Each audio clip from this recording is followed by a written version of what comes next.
How is everyone today? Okay. I'm going to take a little different approach. I'm an engineer by background, so I'm very numbers oriented. And so when I come to talk about something like this, which is so subjective, it's always a little difficult for me, but I think we'll work through it. As Al mentioned, I was former VP of e-commerce at Cachet. What I'm going to talk about a little bit today is starting a social media program. And like I said, I want to ask one question up front, which would be, how many folks here today have come to don't really have a social program today, but you've been challenged to implement one, versus someone who's got one that's really developed, I guess. I'm looking more for the people that are just starting. How many of those are there here today? Okay, because that's kind of what I want to talk about. So I may be a little boring for some of you other folks, hopefully not. I'm going to give you a practical kind of approach that I took when I was challenged with put forth with a challenge to really build out a social media program. If I can figure this out, there we go. So, yeah, and again, I don't expect to read through all these, and in the end, you guys can ask questions. Basically, what I want to talk about is defining a social media program, really understanding who your customer is, because I believe that's one of the most important things and what their motivations are. The process, the resources that are required to implement a program, and a variety of other things. Again, in the end, what I want to do is just kind of present kind of the steps that we went through in starting from ground zero to coming up with at least a starting point for a social media program. And all of this is kind of, like I said, in the context of what we actually did. Again, social media, you guys are here, you know, you all have different definitions. I don't want to go through all this. These were just some definitions I pulled out off of the web, but obviously it includes many, many different things. When I look at social media myself, I go beyond a little bit more. I think that any kind of content that's provided by the consumer, whether it be ratings and reviews, participation in Q&A, to me, it's also obviously watching video, and for me, it's also text. So anything that's involving the consumer where they can provide content and they're interacting with you, I would consider to be social media. So I go a little bit beyond just Facebook, Twitter, and some of the other platforms that are out there. Ultimately, for me, 4 important things. I want to engage the consumer. I want to empower them in some way. I want to extend my brand, and I want to make it easy. Everything's got to be easy, quick. Obviously, it's overwhelming. I know when I came to Cachet and was asked to implement a program for social media, I was overwhelmed by the different technologies that are out there and platforms and so forth. I'm sure you guys are as well. For instance, which channels do I leverage? Twitter, YouTube, Facebook, Instagram, Pinterest. And there's literally hundreds of other ones that are out there. Obviously, who do I partner with? I'm sure you guys have probably seen this chart or this one. It's overwhelming, and that's what I was kind of encountering. Is, well, who do I choose? What do I go with?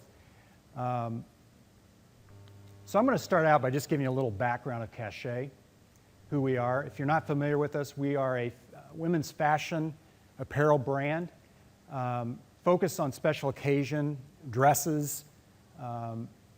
Not really a couture brand, but a higher price point than what you would find at Loft or White House Black Market. We have 250 stores in the United States, across the country. Also have some in Hawaii, Virgin Islands, and Puerto Rico. And as Al said, we did expand into international fulfillment this past year. Most of our stores are relatively small. Very boutique-oriented, very much a hands-on customer service-oriented brand. Our website, during the course of the time I was there, we really went through a kind of a really overall renovation of the site. When I got there, it looked like something, I think, from the 70s. We cleaned it up, added a lot of enhancements to the site, and really tried to bring it up into more timely and really make it a clean, and really focus on the product much more so. As I mentioned earlier, the customer to me is really the most important thing. You really have to understand who she is for us. What we knew kind of going on, or at least when I walked in, the marketing team basically said, she's confident, she's style conscious, middle-aged, 35 to 50, social, they say, active, involved, professional, and well-educated, and fortunately, technically oriented and adept. So they weren't afraid to get on a computer to manually use their mobile device, tablet, and so forth. So that left some opportunities. So what I want to do is basically kind of walk through a 10-step process, and steps probably a definition. It's not necessarily something that's in sequence. As I go through each of these points, they're really things to consider, things that we considered as we built out our program, step 1 to step 2, and really to think about the fact that they all kind of interconnect. So as I talk about one over the other, just keep that in mind. So step 1, define your social media for your organization. When I got there, I reported to the CEO and the board, and what they said was, we want a social media program. That was one of their top priorities. When I got there, we had a website, no digital marketing or anything, and unfortunately they wanted to go to that before everything else, which was kind of contradictory to the way I felt. But I asked them, do you have any kind of guidance that you want me to follow? And of course they didn't. So I did on the plus side have the support of the leadership, but they had no preconceived goals or objectives, what's important to them, no idea as to level of effort. I don't think they had a clue, and there was no budget. For me, again, it was important for me to balance the customer use with corporate goals, so I had to think about those things. I wanted to keep it very simple. I think, again, you got to think about ease and about fast and making it comfortable for the customer. Communication, I felt that as what channels were out there, it was important for me to come up with a strategy per outlet. What did I want Facebook to be? What did I want Twitter to be? And any other channel that I was going to kind of pursue, it had to have a specific strategy associated with it. And finally, you got to put together a budget. And again, my intent was to really create a stronger relationship with the customer. I knew that there was a certain segment of customers out there that were really engaged with the brand and wanted to know more and wanted to become more involved. I wasn't quite sure what the percent was because we hadn't done that research yet. But my goal was ultimately to build that engagement, and ultimately, because I am kind of an engineer and I'm a numbers-based person, obviously it was very important for me to, at some point in time, build an ROI around it. So establishing goals and objectives, short term. Again, increase brand exposure and awareness. I wanted to expand the content. Our site, as I said when I walked in, was purely commerce. I felt it was very important to whatever content I add to that go beyond just product information. How do you expand beyond that and build a relationship with the customer? And then obviously increase customer engagement. Longer term, can we use it to acquire new customers? Can we enhance, obviously, SEO through this content? So thinking about how you implement the content to ensure that you get some SEO benefit from it. And then ultimately, like I said, I want to drive some kind of return on investment. May not be short term, but long term definitely. And obviously, you got to build a budget. So don't hold me to these numbers. They aren't exact. But this just gives you an idea of kind of an approach that we took to building a budget. And I'll talk about some of these things later on. I mentioned earlier, I consider ratings and reviews as part of the social engagement piece, as well as Q&A. We also implemented a program of social loyalty. We enhanced social sharing. So a lot of these costs out there were done through third parties. Again, when I walked in, I had one person working for me. I didn't even have a social media manager. So we eventually hired a resource to do that because, again, if you're going to be committed to it, I think you need to be committed. You need to put a resource toward it, and that was important for us to do. And again, I had the support of the leadership team to do that. And then we also carved out some money for social sweepstakes because we wanted to engage the customer. We were going to use these channels to get people engaged through a sweepstakes or seeding it through a sweepstakes. We also made a capital investment in terms of building a more elaborate blog, and I'll show some examples of that later of what we did. In terms of investment and considerations, these are some of the things that I looked at and thought about as I built out this thing. Vendors, I showed the charts before. There's tons of vendors out there. Picking the right one is obviously very important in terms of the fee and the cost. We use sweepstakes to drive awareness. How are you going to build this thing? Who's going to pay for this? What parts of the department? Is it all e-commerce? Is there a marketing involvement? How are you going to allocate that? Again, I talk about, For me, social being everything beyond just Facebook and so forth, so email, SMS. So some of these, this may not necessarily be all the expenses that we spent, because part of it, in theory, could be allocated with respect to email and some of the operations and creative services that were part of that. Know your customer. Again, I will continue to harp on this. It was very, very important for me. When I walked in, I knew nothing about our customer. I had to learn. So really the first 3 months that I was at this job was really focused on who is my customer, beyond just their social engagement, just their lifestyle, their motivations. Why do they shop with our brand? Why do they shop with the competition and so forth? So from a social perspective, you really need to understand where your current customer base is interacting with your brand in the social media. You know, basically mapping your social media universe.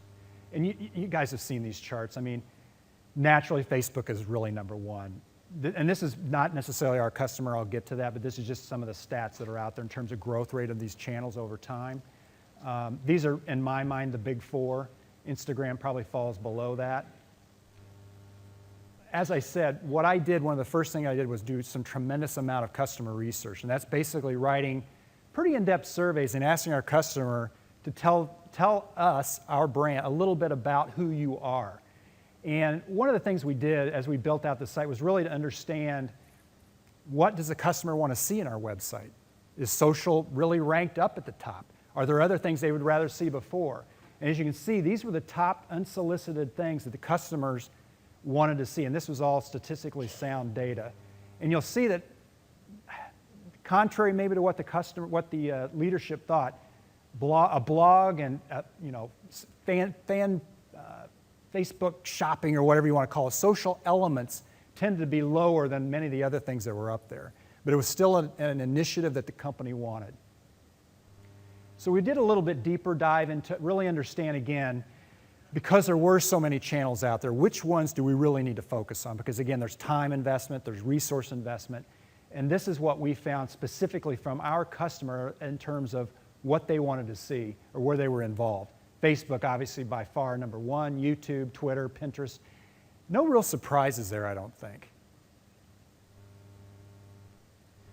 So, as we, I mentioned this earlier, as we dove in and tried to really understand who that customer was, there's some aspects beyond just simple demographics of who we really wanted to know who they were. So demographics, lifestyle, what are they interested in? All of these things, in addition to competition, buying behavior and motivation, all of these things, the more you know about them, the more you're going to be able to build the content and build your strategies in terms of social. It's not all about just the products. It's more about, what are they doing in the pastime? Are there opportunities, once you have that deep dive into who your customer is, are there things that you can actually leverage and help build out that social content?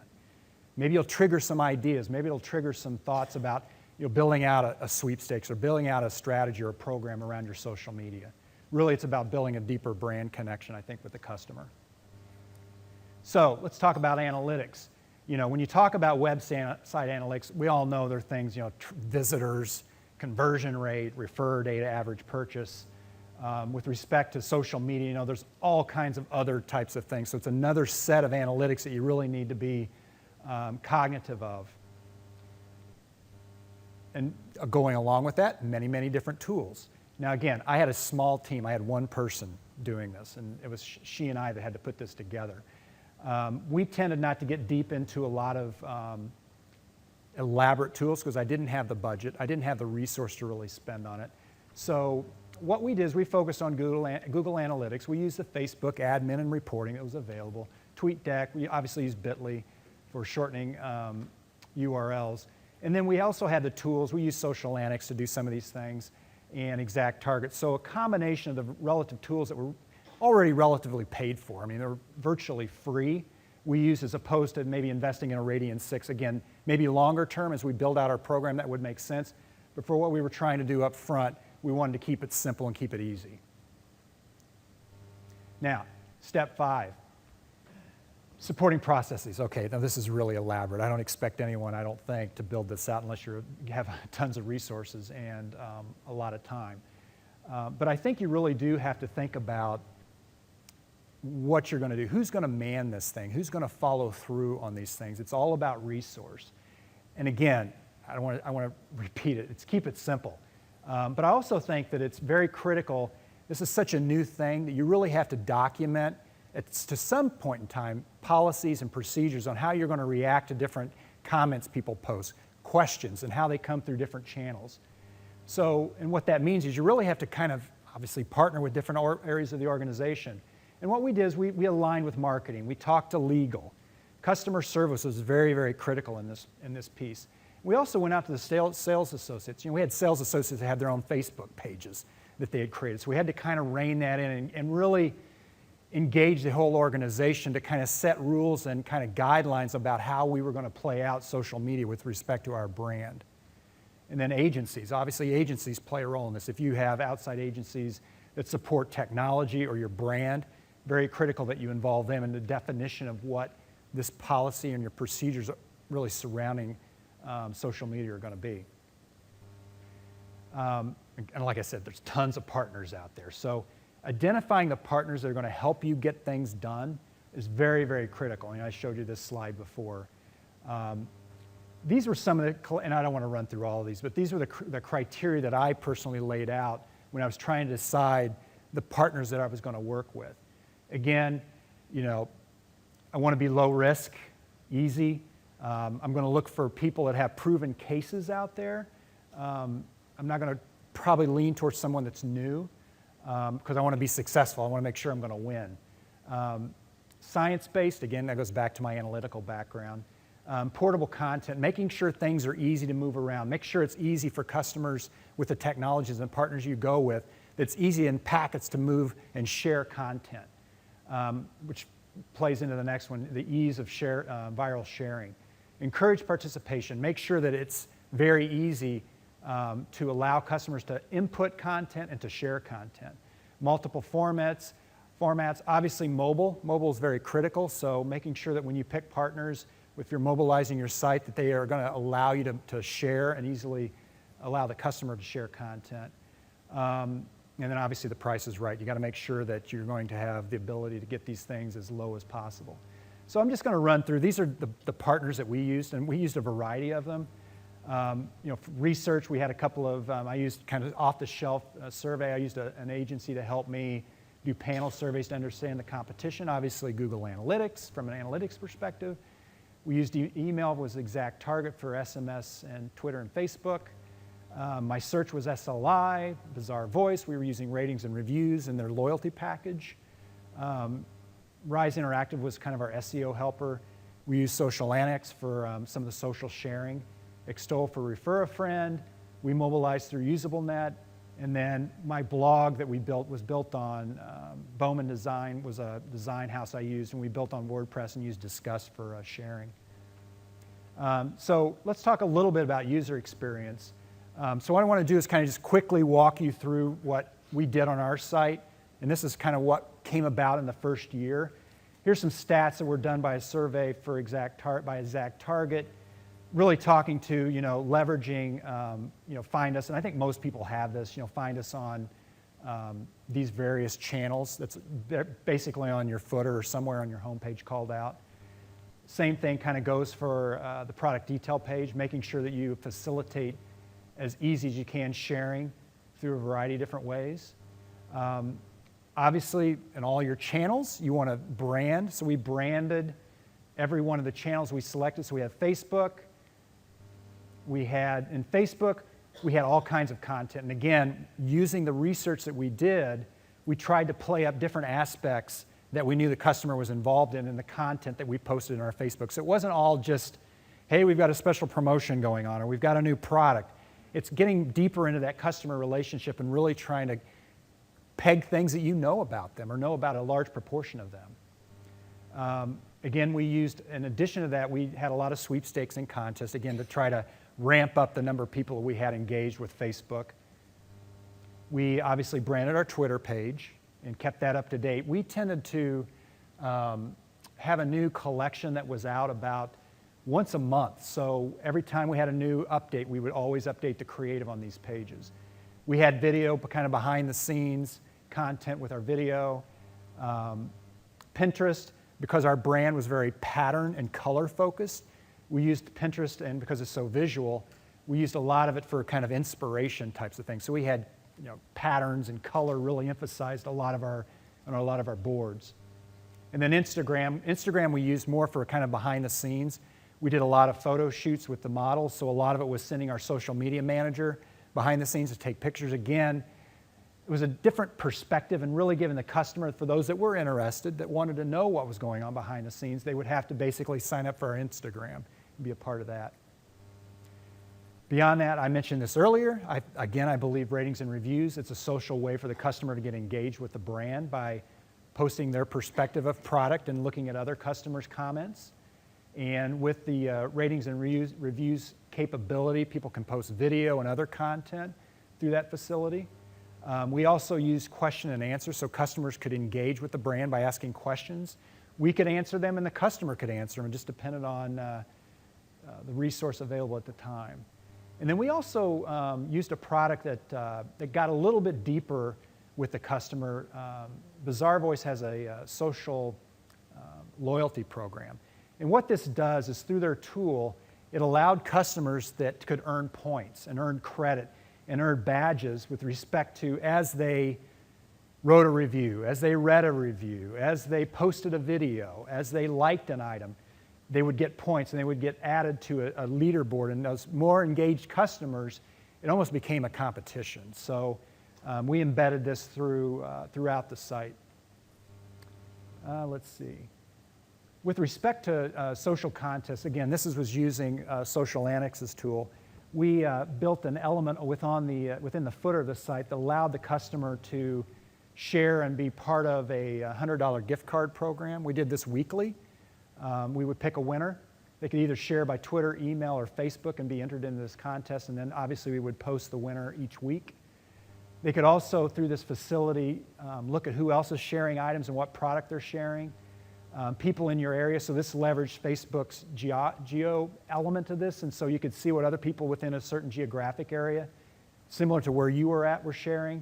In addition, people like you so other people with style in your area could see what they were sharing and looking at. We used Extol for Refer a Friend. Again, I think this is another way to get your brand expanded. This is more of a lead generation thing, but again, I threw it into the social mix personally. Let's see, now the blog. Okay, so one thing that we wanted to do, because of the platform we were on was very commerce oriented, and we wanted some extra facility to kind of build beyond just commerce and actually build content, we actually spent a little bit of money and built something within WordPress that actually let us build a lot more content. It allowed us other templates. It allowed us to build content from an SEO perspective. From that, we were building lookbooks because we were very fashion oriented, so we wanted to kind of elevate the imagery. We were able to do more stories, and again, this goes back to adding content, publishing, give that publishing capability. We had events capability. We could do polls. We embedded video, and we consolidated our social media content. And this is just some examples. These are examples of a lookbook that we were able to build. We had an As Seen In. We had a lot of placement in magazines. So we wanted to play that up and present it all in a consolidated manner. Events. We had events in certain select locations. So we had the facility to post events so people could kind of key in their location and find out what events were close to the stores near them. Again, testimonials, another publishing capability that was facilitated. And then we had a socialized page that was similar to one that someone mentioned earlier, where you could basically consolidate all of our social media content into one place and allow a customer, if they wanted to, just look at Facebook posts, look at Twitter posts, and so forth.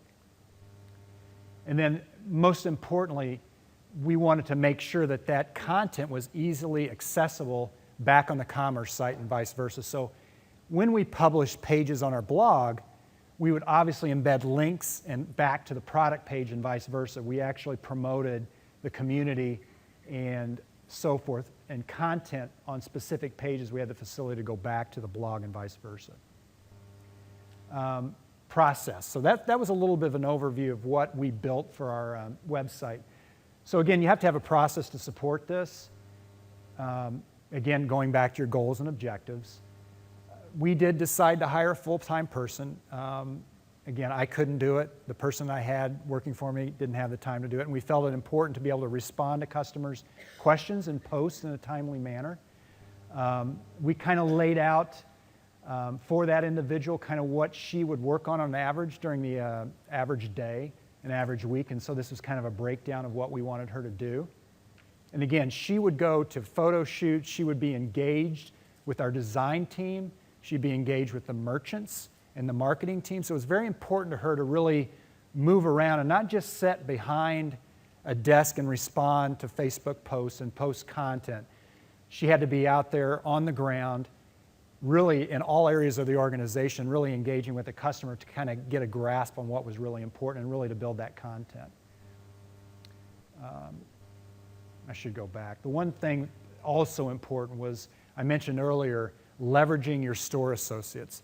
There are always going to be store associates out there that are very, very engaged, and I behoove you to tap them. Again, you got to kind of keep controls on it and really filter it, which what we did, we filtered it through our social media manager. But I think those people are on the ground, they're so engaged with the customer, they have so many good perspectives, it's very important that you engage them to help facilitate and build some of that content. And then obviously, once you got that built out there, you have to keep promoting it, either through contests, through your store signage, through your website, obviously. You have to build, and communicate those programs. Because again, it'll only get as big as you want it to get big. And then obviously, continue to optimize, leverage, and expand. And for us, it was really try new things. It's all about test, see what works, and try it again if it succeeds. Leverage, develop social media content where possible. That could be in your stores, presenting social content in store content or in store signage, which is something we've tried. Expand the footprint of your social media, again, like I said, in store and online.